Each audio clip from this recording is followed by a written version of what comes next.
Las importantes que tenemos que lograr y las consumadas. Sería muy bueno que todos los encarnados llevaran notas de los proyectos o metas que quieren alcanzar, así como de lo que realmente logran hacer. Verían cuánto logran, aunque luego se olvidan. Sería oportuno recordarles que los lamentos y las quejas no siempre son legítimos. Todos tenemos la costumbre de quejarnos de las cosas que nos molestan y no recordamos las que nos hacen felices, vivimos el momento feliz como si fuera un hecho natural. Sin embargo, cuando tenemos un pequeño problema o un fracaso en nuestras intenciones, no lo afrontamos con naturalidad. Ahora bien, como la vida es un proceso continuo de aprendizaje, está diseñada para que las victorias y las derrotas, los sufrimientos y las alegrías se alternen para que siempre podamos estar enfrentando situaciones nuevas y aprendiendo a resolverlas. Admitimos que debemos alegrarnos en las horas felices, pero no podemos pensar de la misma manera cuando llega el momento de sufrir por las dificultades que encontramos. Cabría aquí una parte, ¿alguien podría ser feliz cuando está sufriendo? Sí. Hay sufrimientos redentores que, para el espíritu que posee entendimiento, causan tal tranquilidad que puede considerarse felicidad. Sabe que está cruzando un valle oscuro para encontrar un campo verde más allá. Bueno, no vamos a exigir demasiado, porque todavía no estamos tan evolucionados que podamos comprender bien la causa de los atroces sufrimientos que pasarán muchos hermanos, encarnados y desencarnados. Solo el legislador sabe por qué debemos aprender de esta manera. Menciono esto porque me gustaría que todos los que dejé, amigos y parientes, busquen, al final de cada año, analizar las cosas buenas que han hecho y recibido, hacer una especie de balance de las actividades del año para comprobar qué bien han hecho y qué han recibido de los demás o de la vida misma.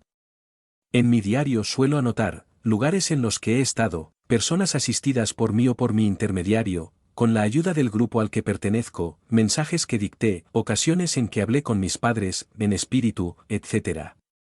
También escribo las impresiones que tuve de los lugares que visité y lo que volví a encontrar, los resultados del trabajo que realicé o en el que colaboré activamente, sensaciones en mi contacto con los encarnados, errores que necesitan ser analizados cuidadosamente para ser corregidos y otras cosas más. Si procedes de esta manera, te sorprenderá ver cuánto bien, útil y placentero has logrado en un año. No evalúan cuántas personas, entornos, lugares nuevos conocemos. ¿Cuántas cosas nuevas archivamos en nuestra mente? Nos sentimos muy felices cuando, en el último día del año, repasamos nuestras notas. Prueba esto el próximo año. Entonces me dirás si apoyas o no lo que estoy sugiriendo. Mensaje del 29 de diciembre de 1974. Capítulo 14. Servicio anónimo en Nochebuena. Voy a describir lo que pude percibir y registro de un tratamiento renal. Vine para asistir a una reunión muy importante, prende al rey para que me dé noticias. Me interesa mucho aprender a formar un cuerpo espiritual o mejor periespiritual. Es un estudio anatómico y fisiológico del periespíritu. Me dijeron que todos los males que sufre la humanidad, físicos y mentales, se deben probablemente a la desorganización del cuerpo periespiritual. Entonces, quise conocer su causa, fruto de mi interés, me indujo a estudiar un poco de la medicina de nuestro plan. Ya sé algo por supuesto, no podré explicar muy bien lo que aprendí, porque todavía soy un estudiante nuevo.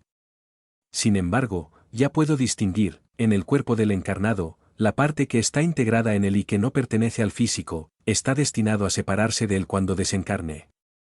Observé algunos tratamientos dados por médicos que ya estaban desencarnados y vi cómo y dónde actuaban. Para dar un ejemplo, describiré lo que pude percibir y registrar de un tratamiento mental. Los riñones del paciente estaban en mal estado. El informe sobre él indicaba que el mal que lo aquejaba se debía a los excesos practicados en encarnaciones anteriores y que, en consecuencia, su periespíritu había sido dañado en el lugar relacionado con el órgano renal.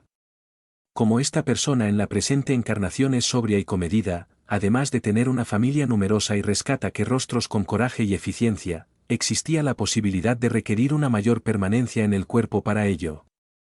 Los médicos se preparaban para realizar el tratamiento, delantales, medicinas, etc. Cuando el paciente dormía, sus sentidos espirituales también estaban adormecidos, para que no se diera cuenta de que estaba siendo tratado por ellos. Querían que atribuyera su mejoría al nuevo tratamiento al que se había sometido. Pensé que iban a meterse con los riñones del hermano encarnado, pero no fue así. Lograron separar una especie de imagen del riñón y fue en este doble que insertaron el bisturí y extrajeron la parte enferma. Dije bisturí, pero no creas que hubo un corte. El bisturí espiritual no corta, quita, o más bien elimina, poco a poco, las contusiones existentes. El trabajo requiere mucha paciencia y requiere mucha concentración. Tuve la impresión de que estábamos proporcionando la fuerza o la energía que movía el bisturí. No sé con qué puedo comparar la operación. Tal vez los rayos láser ofrezcan cierta semejanza con lo emitido por el objeto en uso. Cuando los médicos creyeron que era suficiente, se retiraron, cuidando de devolver el doble del riñón a su lugar y despertar al espíritu durmiente. No pude preguntar nada, porque yo era un asistente entre muchos y los médicos se fueron rápidamente. Este trabajo se hizo en Nochebuena, y dimos gracias por haber estado presentes. No sé cómo va la operación. Un día preguntaré por él. Probablemente ha registrado mejoras y podrá seguir cumpliendo su misión en la Tierra. Si repite los errores anteriores, nuevamente se verá perjudicado con muchos factores agravantes. Lo que he contado sucede con frecuencia, pero nadie se da cuenta. Hay casos que no se pueden curar porque, si lo fueran, nada ayudaría, la causa de los males perduraría, y como resultado además, en poco tiempo la persona volvería a presentar el mismo padecimiento. Hay lugares, es decir, consultorios médicos, que funcionan bajo la protección de grandes médicos espirituales. Disfrutan ayudando a profesionales concienzudos, eficientes y desinteresados a enriquecerse. Siempre prefieren a los que son dedicados y caritativos en la profesión que han elegido como sacerdocio. ¿Recuerdas que pedí estudiar geografía? Ya he estudiado mucho y todavía tengo mucho más que estudiar. Sin embargo, nada de geografía me fue enseñado, además de lo que aprendí cuando estaba encarnado. No sé la relación entre mi condición y la de la Tierra. No diré más al respecto, porque es demasiado complejo y nadie lo entenderá. Ahora que he dicho lo suficiente sobre mí, me referiré a mis amigos. Estoy asistiendo en lo que puedo al amigo que sufrió el desastre junto conmigo. Ha tenido una prueba más dura que la mía y necesita ayuda. Constantemente le pido a un médico que vaya a verlo y aliviar su sufrimiento. Creo que estoy respondiendo a hacer, porque me envía pensamientos que recibo por intuición. No me he estado acercando, así que no lo hago sentir culpable. Rara vez lo observo. Terminaré mi comunicación de hoy. Continúa en tu pequeña obra para merecer la asistencia de los grandes. Por favor, envíe a mi familia un fuerte abrazo. Diles que anoten en su agenda que organicen el día que reciben mi mensaje. Mensaje del 29 de diciembre de 1974. Capítulo 15. Magnetización del entorno. La ubicación es tan propicia para obra de los espíritus samaritanos, que hasta las curaciones ocurren alrededor de lugares como tu casa y tu entorno como centros espíritas, iglesias y otros lugares donde se hace una armoniosa comunión de pensamiento, hay una especie de aureola vibratoria. Estas vibraciones, que permanecen en los lugares donde se practica la oración o se reúnen personas con buenas intenciones en el sentido moral, continúan por mucho tiempo modificando el ambiente, y si se alimentan constantemente de nuevas energías, forman una isla de fuerzas positivas bastante resistentes al impacto de las ondas negativas, que retroceden al entrar en contacto con su periferia. Dentro de ese oasis de tranquilidad, podemos sentir paz y contar con un ambiente propicio para el desarrollo de facultades extrasensoriales, así como elementos para restaurar la salud, si ésta es sacudida. Esta es la razón por la que en los centros espíritas, en los lugares donde se realizan peregrinaciones y hasta en algunas iglesias donde hay imágenes consideradas milagrosas, a menudo se observan curaciones.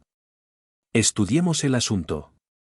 Alguien, en un momento de elevación natural, en cierto lugar, tuvo una visión del astral superior, la volvió a tener en otras ocasiones, en el mismo lugar, porque ambos estaban condicionados. La persona, que por la primera experiencia, volvió al lugar donde logró vislumbrar otras formas de vida, el lugar, que se volvió como magnetizado, propicio para experiencias de esa especie. La noticia corre y gente llena de fe acude al lugar, esperando poder ver o recibir dones espirituales. Rezan con devoción, aumentando la carga positiva. Cada vez más, el entorno circundante se presta a la realización de curas y en la misma proporción, aumentan los milagros. La gente dice que el lugar es santo. Sabia declaración. De hecho, el lugar es tan propicio para el trabajo de los espíritus samaritanos que ocurren curaciones, casi imposibles en otro ambiente no preparado. Lo mismo sucede en los centros espíritas, donde hay una cuidadosa preparación antes de asistir. Pensamos que la preparación es necesaria para que los espíritus, encarnados o no, escuchen y aprendan.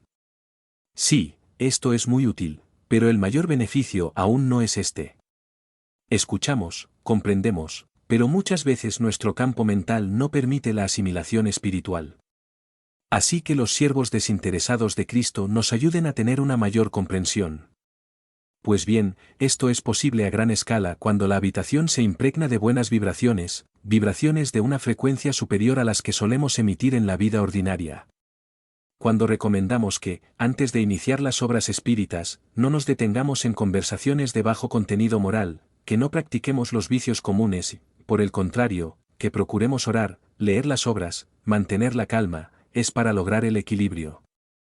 Impulsar las vibraciones locales y mantenerlas en un alto nivel. Cuando sentimos que ya reina la tranquilidad a nuestro alrededor, entonces tratamos de ejercer la caridad que se nos ha dado para practicar, sin olvidar nunca permanecer en la elevación espiritual.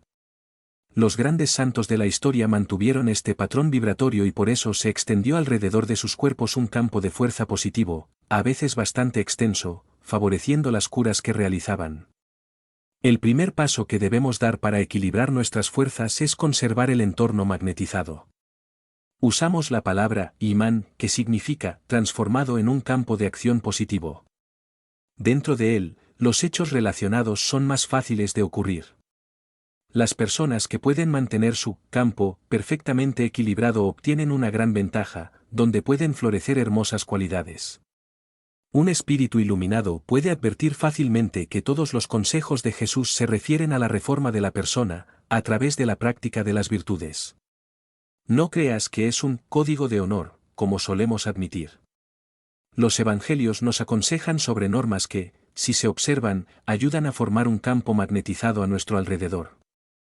Habiéndolo obtenido, empezamos a percibir cambios en toda nuestra vida, a mejor, en nuestro genio, en nuestros amigos, en nuestra salud, etc. Las personas que insisten en mantenerse alejadas de la religión, sea cual sea, deben seguir leyendo los evangelios, para extraer de ellos la sabiduría que Jesús legó a los hombres. El materialista podría utilizar sus enseñanzas como un código precioso, un manual de normas internas, poniéndolas en práctica con el fin de beneficiarse a sí mismo. Mensaje del 23 de febrero de 1975. Capítulo 16. Mediumnidad. El medium es el firme pilar sobre el que se apoya el Maestro para que brille su evangelio en todos los rincones de la tierra. Una vez más vengo a dar a los encarnados un poco más de conocimiento más allá de lo que pueden obtener con los 5 sentidos del cuerpo y con el razonamiento, a través del cual se esfuerzan por comprender lo que aún no es posible probar a través de la ciencia. De ninguna manera desprecio la ciencia. Doy evidencia de esto cuando trato de explicar algo más, para ayudar a esta misma ciencia a expandir su conocimiento y descubrir formas de probar lo que todos los médiums afirman. No me doy por vencido y ningún transmisor espiritual se defrauda cuando ve que las grandes enseñanzas, traídas con enormes dificultades, quedan relegadas al desprecio o a la crítica menos constructiva. Es parte de nuestra misión sufrir decepciones, pero el desánimo nunca nos golpea, porque todos sabemos cuál es el objetivo que tenemos que alcanzar. La incredulidad, el escepticismo de muchos, las dudas e incluso las ofensas son obstáculos que dificultan nuestra tarea, pero fortalecen nuestro espíritu, haciéndolo más capaz de cumplir la misión que el Señor nos ha encomendado. En la tierra, muchos médiums son ridiculizados y sufren la incomprensión de las personas que desean obtener, a través de ellos, pruebas irrefutables de la existencia de otro plano de vida. Otros sufren, víctimas de aquellos que pretenden demostrar que son falsos y que, a través de una llamada mediumnidad, ejercen fascinación sobre las personas. Criaturas así, comprobamos que solo quien está seguro de tener un don útil a los demás, quien ha madurado sus facultades a costa de dolorosas encarnaciones, de ingentes esfuerzos por su evolución, logra mantenerse firme en el propósito de prestarse a ser intermediario de las enseñanzas, con las cuales la espiritualidad pretende encaminar a los encarnados a una mayor elevación de propósitos. El medium es un espíritu que ha encarnado decidido a colaborar en el adelanto de aquellos que aún no pueden vislumbrar otra realidad que la física. El que tiene equilibrio y virtudes que le ganan la atención de los compañeros de viaje, que consigue llevar a cabo su humilde tarea con serenidad, sin desánimo y hasta con entusiasmo, que es capaz de proporcionar a los espíritus una acción constante y eficiente, si bien debe, todavía y siempre, atender sus tareas dentro del medio en que vive, de acuerdo a sus atribuciones en la sociedad, este medio se viene preparando desde hace mucho tiempo. Nadie puede sobresalir en un arte si no ha venido, en varias encarnaciones, solidificando el aprendizaje de múltiples experiencias. Médiums notables, que se encuentran por todo el mundo en diversos sectores de actividad, comenzaron su preparación hace siglos. Fueron perseguidos por sus ideas, fracasaron muchas veces, se sintieron frustrados en sus más bellas aspiraciones. Muchos de ellos fueron inmolados cuando intentaron defender la justicia e incluso las verdades científicas y filosóficas que predicaban. En el duro crisol del sufrimiento forjaron sus facultades mediúmnicas. Algunos ya han sido precursores de actividades mediúmnicas sin ser reconocidos como tales. La codificación de Allan Kardec dio una nueva oportunidad a los espíritus, ya preparados, de contar puntos de mérito en la observancia de las leyes naturales del intercambio entre espíritus encarnados y desencarnados, permitiéndoles ser los intérpretes de estos entre los que todavía están en ropa terrenal. Muchos hermanos ruegan por esta oportunidad, unos con mayores, otros con menos aptitudes, cada uno sirviendo, dentro del círculo al que logra llevar el mensaje que traía para difundir. Todos los medios tienen formas de encontrar oportunidades de trabajo. Hay quienes realizan sus tareas conscientes de lo que hacen, ya sea transmitiendo los recursos espirituales adquiridos o lo que logran captar de la espiritualidad. No todos los médiums, sin embargo, trabajan en centros y dan pases, pues los hay dentro de las más diversas actividades del hombre, como el pintor, el músico, el maestro, el médico, etc., aunque no siempre lo saben, actúan conscientes de lo que están haciendo, a veces utilizando la experiencia obtenida previamente, a veces bajo la influencia cia de mentores. Algunos hacen descubrimientos sensacionales y piensan que solo se debe a su propia habilidad. No se niega el valor personal de la criatura, pero quienes alcanzan gran protagonismo en sus actividades tienen siempre huestes espirituales. Hay propulsándolos desde otro plano. Desafortunadamente, aquellos que actúan negativamente también reclutan espíritus infelices para colaborar en sus actos dementes.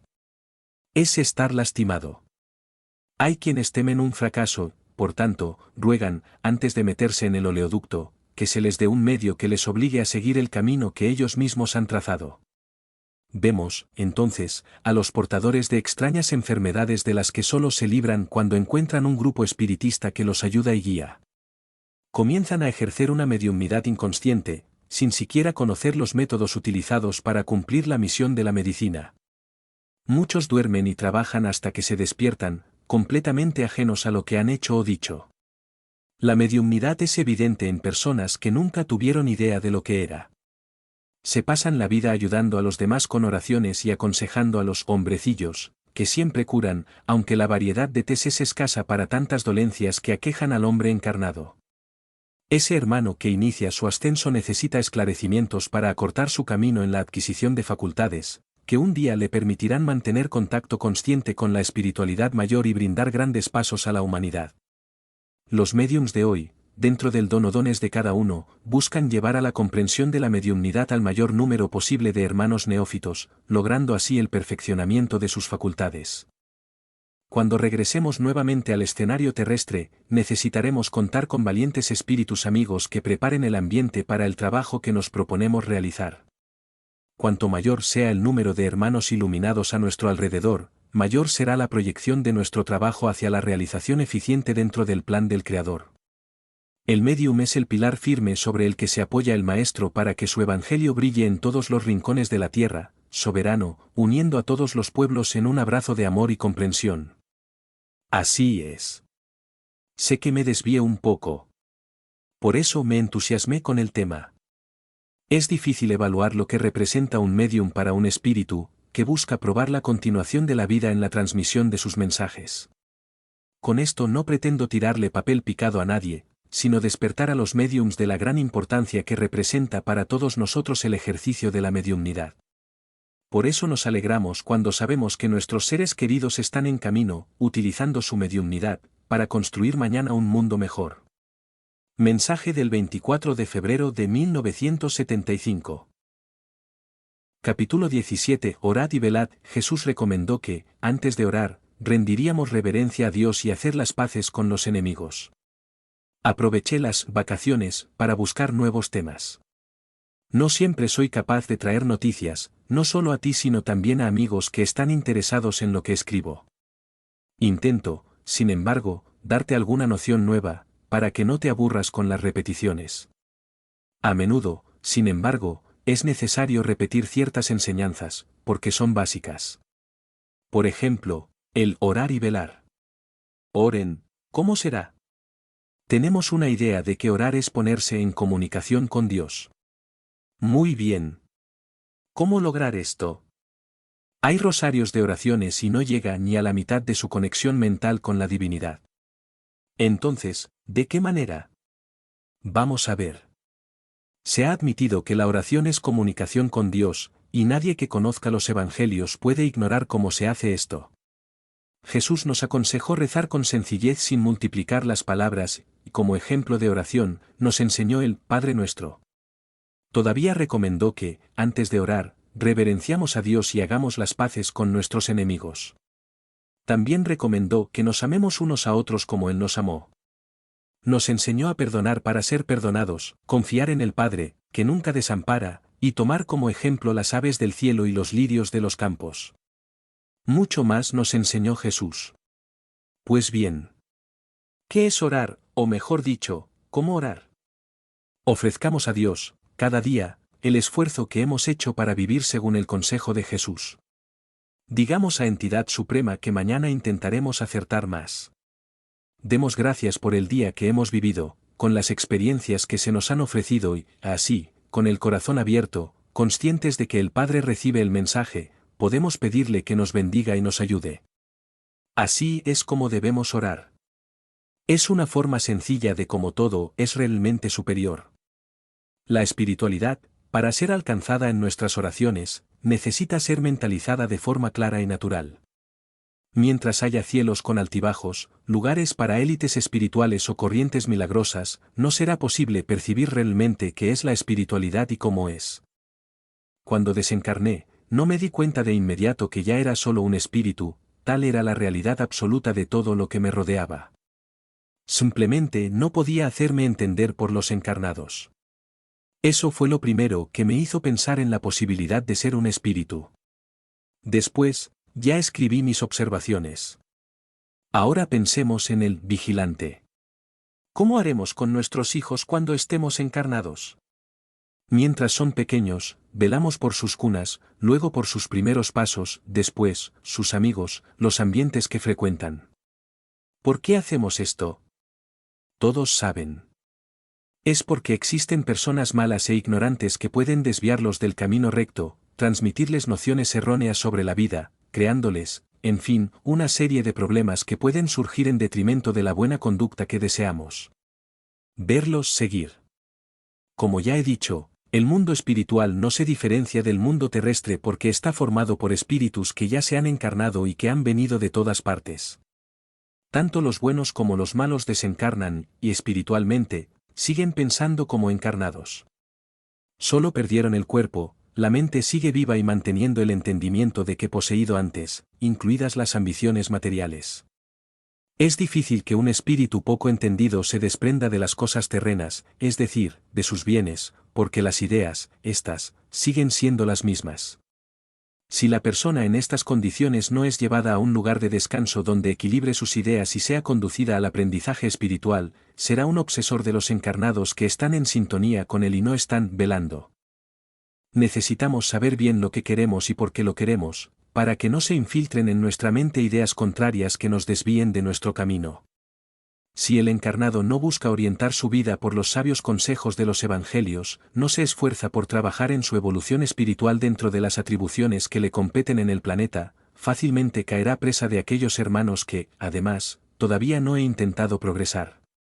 Incluso los encarnados bien intencionados, que buscan comprender la espiritualidad a través de la dedicación a los estudios y prácticas evangélicas, están sujetos a recibir influencias de hermanos menos felices, que tratan de satisfacer sus deseos a través de un cuerpo y una voluntad ajena, que buscan dominar. Solo pueden actuar en el plano de los encarnados a través de un encarnado. Por lo que entonces, podemos saber cuándo estamos siendo malinterpretados. Sí. Podemos, si nuestra voluntad de hacerlo bien es real y sincera. Cuando flaqueamos, es hora de orar y hablar francamente con Dios, pidiendo ayuda para no cometer errores. Si somos sinceros, la ayuda vendrá. En breve, seamos francos cuando ofrezcamos nuestras oraciones a Dios, que deben ser espontáneas y no recitadas, y estemos seguros de su ayuda. Procuremos vigilar nuestros pensamientos y acciones, para no caer en el error.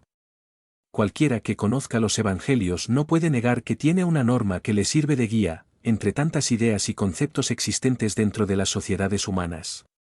Y no te equivoques. Aquí, también, debemos elegir nuestro camino. Nadie trabaja por obligación, sino por deseo de servir, de poder hablar con Dios y decir, Padre, estoy sirviendo a mi hermano, porque aprendí de Jesús que la caridad es un bálsamo que alivia el dolor de quien la practica. Padre, dame fuerza para olvidar mi sufrimiento, aliviar el dolor de los demás. Ayúdame, mi Creador, a comprender para entender a mi prójimo. Aumenta el amor en mi corazón. Acepta, Padre, la pequeña oferta que te hago hoy.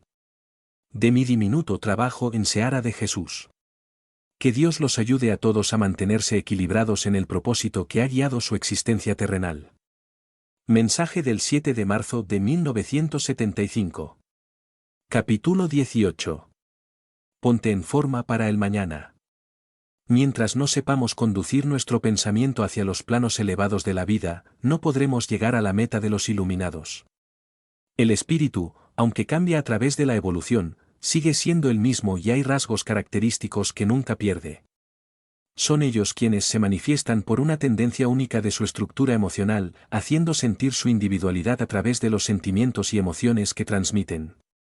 Aunque muchos hermanos tienen cualidades similares, las particularidades son tantas que, cuando conocemos una entidad, podemos notar sus inclinaciones, observar sus características, verificar su forma de manifestarse y reconocer al hermano que actúa sobre nosotros a través de nosotros. Pensamiento. Al conocer los sentimientos que prevalecen en los espíritus de cierto nivel, en general, podemos precisar el grado en que se encuentran. Por ejemplo, si un espíritu, al intuir o transmitir un mensaje, lo hace con humildad, expresando mucho amor, pudiendo llamar la atención de los presentes por los deslices cometidos sin lastimarlos, ya sabemos que este hermano tiene un alto nivel espiritual.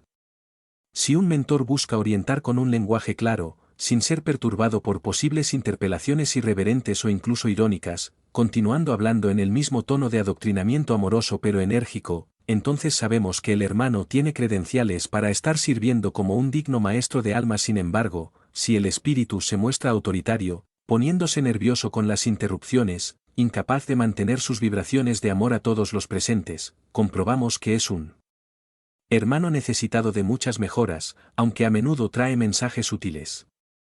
Debe comprender que no debemos rechazar las enseñanzas de una entidad desencarnada solo porque no tiene un nivel espiritual alto. Cada hermano ofrece lo que sabe y los bien intencionados se cuidan mucho de transmitir solo aquello de lo que están seguros. Cada uno de nosotros, encarnado o no, es responsable de las enseñanzas que da a cualquiera. Por esta razón, trato de averiguar el tema que estoy tratando cuando les escribo a todos. No creas que dije algo falso. Desde los primeros mensajes que dicté, traté de explicar bien mis observaciones, dándoles la interpretación que mis conocimientos me permitían. A la hora de impartir las enseñanzas, las basaba en las clases que recibí y las experiencias que tuve. En las descripciones que he podido hacer de los lugares donde he estado he intentado ser lo más fiel posible. Todavía soy un espíritu demasiado ignorante para poder dar más explicaciones a los amigos que se quedaron. Mi gran preocupación es haceros creer a todos en la continuación de la vida a partir de la desaparición del cuerpo. Esto es de una importancia inimaginable. Nivel. Si pudiéramos apreciar la necesidad que tenemos de comprender la eternidad de nuestro espíritu y la realidad de la vida espiritual, estaríamos contribuyendo mucho a una mayor instalaciones de adaptación al plan en el que ahora vivo. Plan se usa aquí para expresar el entorno vibratorio, por así decirlo. Cualquiera, sin importar la creencia o religión que profese, puede adquirir condiciones para ser más independiente cuando desencarna y no pierde el tiempo en estado tribulatorio, por el que pasan la mayoría de los que salen de la tierra y se encuentran con lo inesperado. No saben cómo guiarse, porque nunca lo pensaron. También es necesario que no ignoren el paisaje espiritual, porque cada uno tendrá para sí la visión interior que desarrolló, de acuerdo con su forma de afrontar los problemas de la vida que dejó atrás. Muy importante es nuestra fuerza psíquica en la vida espiritual, donde un pensamiento puede llevarnos rápidamente al lugar que deseamos. La capacidad o intensidad del pensamiento dirigido es una fuerza muy grande que se puede orientar en la dirección que le imprimimos. Si emitimos sentimientos desprovistos de luz divina, encontraremos lugares oscuros. Alguien preguntará cómo es posible saber si el pensamiento es iluminado o no. Pues por eso hay enseñanzas dejadas por grandes espíritus que habitaron la tierra, así como las que nos fueron y nos siguen dando a través de mediums. Para nosotros los terrícolas, el más grande de todos los espíritus es Jesús, quien dejó apóstoles para continuar su obra. Fueron ellos quienes escribieron y recogieron en los evangelios las lecciones del Maestro Divi en él. Simplemente lea, comprenda bien y siga los consejos dados. Sabréis, encarnados o desencarnados, en qué clase de pensamientos debéis morar para poder ver tierras agradables, tener elevada compañía, sentiros caldeados por el calor de la amistad sincera y de la colaboración espontánea. Por eso decimos que cada uno busca sus afinidades. Cuando desencarné, no pensé en nada más allá o diferente a la idea dominante de hacer saber a mi gente lo que había sucedido. Después de que sospeché que había desencarnado, me molesté un poco, pero había tanto que hacer que no podía dejar de pensar. Cuando me detuve, comencé a sentirme mareado y tambaleándome. Aumentar. Pensé en Dios, en los espíritus protectores, y visualicé un grito de auxilio. Inmediatamente me sentí apoyado por dos hermanos que vinieron, no sé de dónde, y que me llevaron a un justo descanso. Si no hubiera pedido protección divina, no habría obtenido la ayuda que necesitaba tan rápido. Me hubiera privado de este gran beneficio. Cuando recibes ayuda de inmediato, sufres menos. Las impresiones corporales tardan en desaparecer y no siempre somos capaces de borrar el recuerdo de una enfermedad o un desamor que tuvimos antes de desencarnar. Esto nos hace infelices y es común que muchos desencarnados sientan dolores locales correspondientes a los órganos enfermos que les causaron la muerte. Hay momentos en que esta impresión es tan fuerte que la criatura piensa que todavía vive en el plano físico. Ella necesita aprender todo esto para saber cómo liberarse de la impresión del cuerpo y de las emociones de la persona que parte, para poder gozar de los beneficios otorgados al espíritu. Esta es una pequeña ventaja por la que debemos esforzarnos.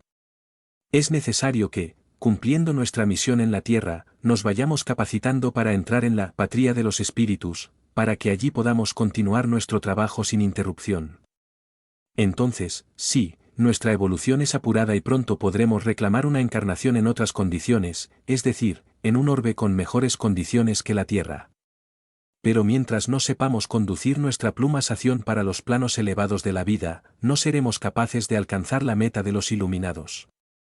Y para poder orientar nuestras mentalizaciones hacia estos planes, se hace necesario practicar conscientemente una serie de comportamientos aconsejados por el Evangelio de Jesús.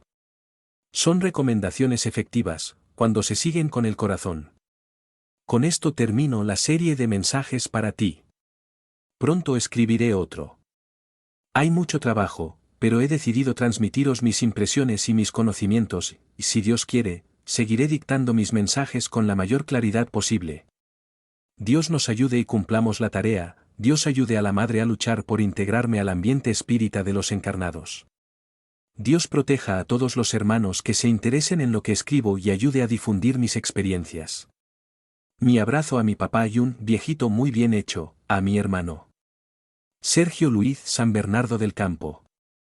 Mensaje del 16 de marzo de 1975. Los grados. 1. El primer mensaje de este libro fue objeto de estudio en el Instituto de Cultura Espírita do Brasil, el 31 de agosto de 1975, por el hermano Américo Luz, bajo la presidencia del hermano Deolindo Amorim. 2. Al momento de esta publicación, 17 de noviembre de 1976, ya habíamos recibido otros mensajes que, si Dios quiere, condensaremos en un segundo volumen. 3. Otros libros de Luis Sergio, nuevos mensajes intercambio esperando una nueva vida. Nadie está solo. Las no me olvides vuelven a florecer. El vuelo más alto, un jardín de esperanza. Manos extendidas. Luis Sergio de Carvalho. El mundo que encontré. 77. Conciencia llama eterna. Lirios cosechados. Dribbling el dolor. Déjame vivir. Dos mundos tan míos. Cascadas de luz en el momento de la despedida. Universo de amor. Maestro amigo. Fin.